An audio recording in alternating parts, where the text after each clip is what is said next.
Yo, pilot episode type shit. And what an episode to start things off, right? We got a big trade in the NBA on the same day last year where Damian Lillard was traded to the Bucks. Karl-Anthony Towns is traded to the New York Knicks. The Knicks cannot help themselves from being active this offseason after getting Mikal Bridges earlier from the Brooklyn Nets for practically nothing. And now, hey, we lost Isaiah Hartenstein in the offseason.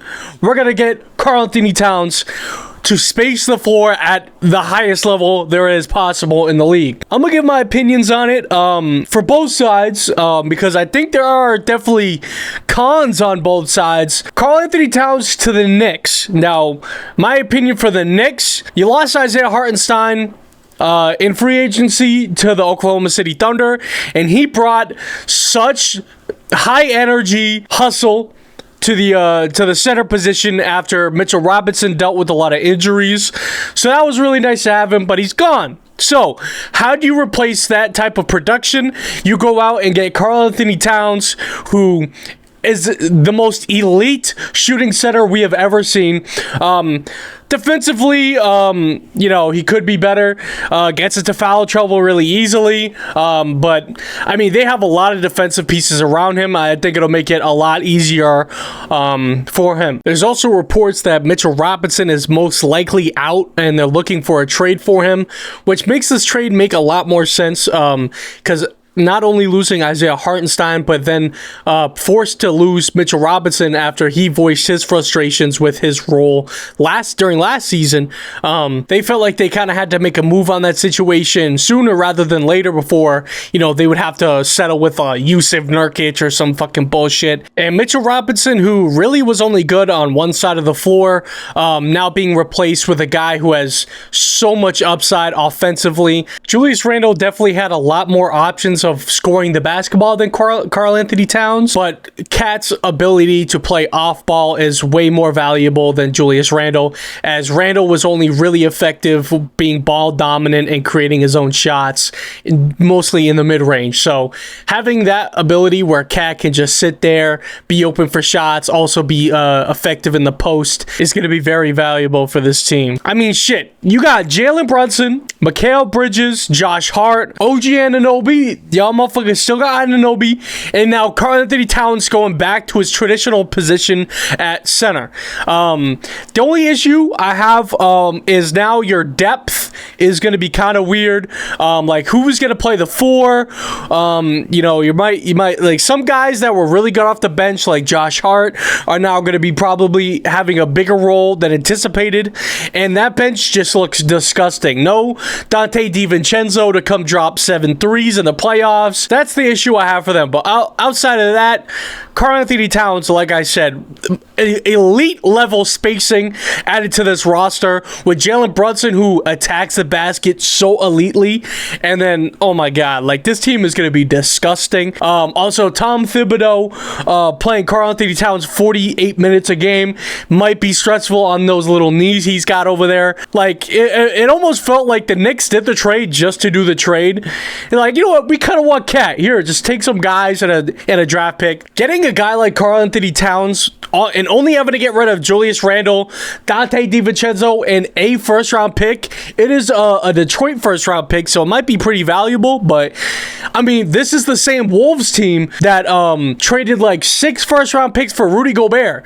And now their staple guy that was with the team since 2015, stuck with them through all the worst times, you get 1 first-round pick out of him. Kind of interesting. That is one of the criticisms I have over in Minnesota. But for New York, I mean, I feel like this is a surefire thing.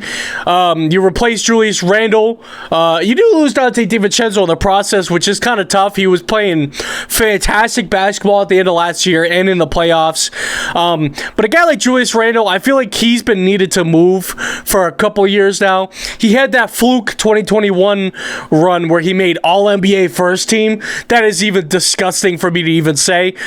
But outside of that, like, this man is incredibly inconsistent, and at times he showed flashes of being a bad teammate. And I mean, we obviously don't know the insides and how people view him as a teammate or what he does as a teammate, but there's been times where the team is struggling and his temper comes out. He's yelling at teammates, almost fighting his teammates, Draymond Green style. I don't know how you can have that in your locker room. But like I said, he could be awesome. He could be the most friendliest teammate of all time. But, you know, when times get tough, that's when you need your leaders to be leaders and not be almost throwing punches, you know. For the Minnesota Timberwolves, I kind of just don't understand the reasoning behind doing this trade. I mean, just last year, you were like 3 games away from the NBA Finals. You guys defeated the defending champs. You guys were clearing out the West. You got stopped by one Dallas Mavericks team, and you guys are young, very young team. Anthony Edwards is only getting better. You got Rudy Gobert, who after that trade, I really did not think that team was going to fit very well, but fucking hell, a Western Conference Finals appearance. They looked really good. They looked scary. Definitely would have given my Celtics a better run in the finals than what the Mavericks did. But I feel like they jumped the gun too early with getting rid of Karl-Anthony Towns. I mean, it felt like an easy just let's run it back, maybe add a couple pieces of depth in the free agency. But they just get rid of them for Julius Randle and DiVincenzo, which, I mean, DiVincenzo added depth is really nice. It's just another guy who's going to come out here, shoot lights out. Hopefully. And then Julius Randle, I mean, you add a traditional 4 alongside Rudy Gobert instead of having 2 big centers just taking up all the space. But I feel like having Cat at the 4 was fine because, I mean, I would much rather have Karl-Anthony Towns sitting in the corner than Julius Randle, you know? I think the spacing gets worse there because Randle is very inconsistent shooting the ball from deep range. It does add another ball handler, someone who can get inside. Very fundamental, banking off the glass, stuff like that. I just feel like it's unnecessary. Their reasoning behind the trade was to maximize Anthony Edwards' window and the fact that they can financially afford to re-sign Naz Reid because he is on his final year of his deal. It just seems like the ownership wasn't happy with the price that it takes to make a championship roster and decided to pull the trigger on making the team cost less money. But in order to win in the NBA, you need to spend. I cannot name you one championship team that has been very clear of the salary cap. You need to be as close to the cap as possible by paying for as many stars as possible, by having all these necessary rotational pieces as possible. There is no way you are going to win a championship without spending the money. You have to. I think you maximize Anthony Edwards' window by keeping the stars that are around him rather than just like so quickly throwing it away so you can financially support these rotational players down the line. I really do not understand that thought process. You can say any other thing like if you value Julius Randle that highly and adding DiVincenzo as well, sure, go for it. But the reasoning that now we can afford Naz Reid to be re-signed, the fans love him, we love him, it doesn't make any sense. I mean, you look over at the Boston Celtics, they traded Marcus Smart. That was the glue guy. That was the energy, the heart and soul of the team. They trade him and then end up later on getting Drew Holiday to fill in his spot. A veteran guy who has championship experience and down the line of games is very elite.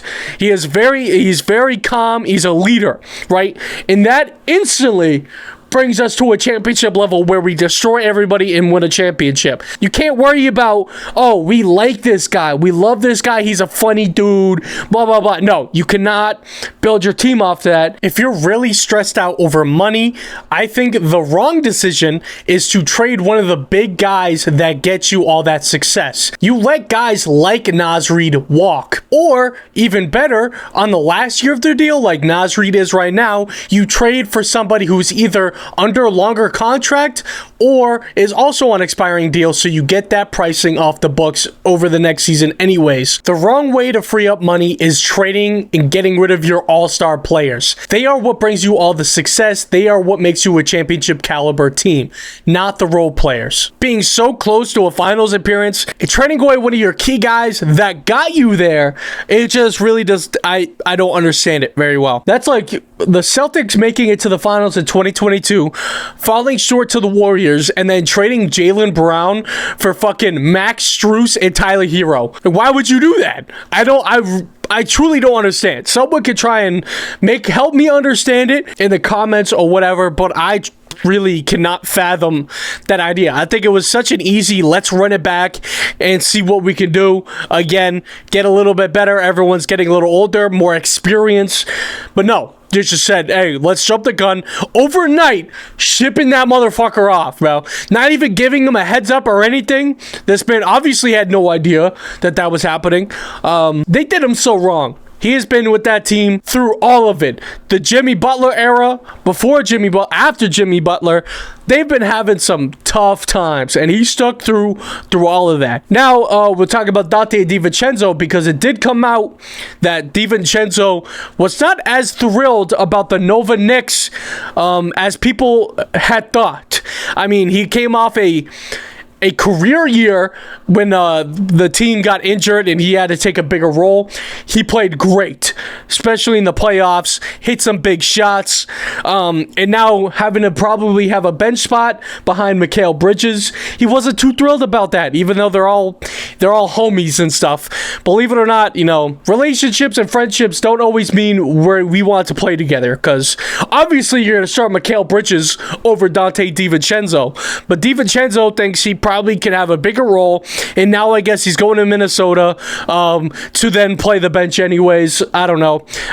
This Knicks team was like playing 2K. I swear to God, they're playing a video game, and they're like, we just want a spacing big. Let's get the best spacing big we could possibly get to replace the fall of Hartenstein. They're going to have some guys off their bench kind of jump and progress better than we anticipate.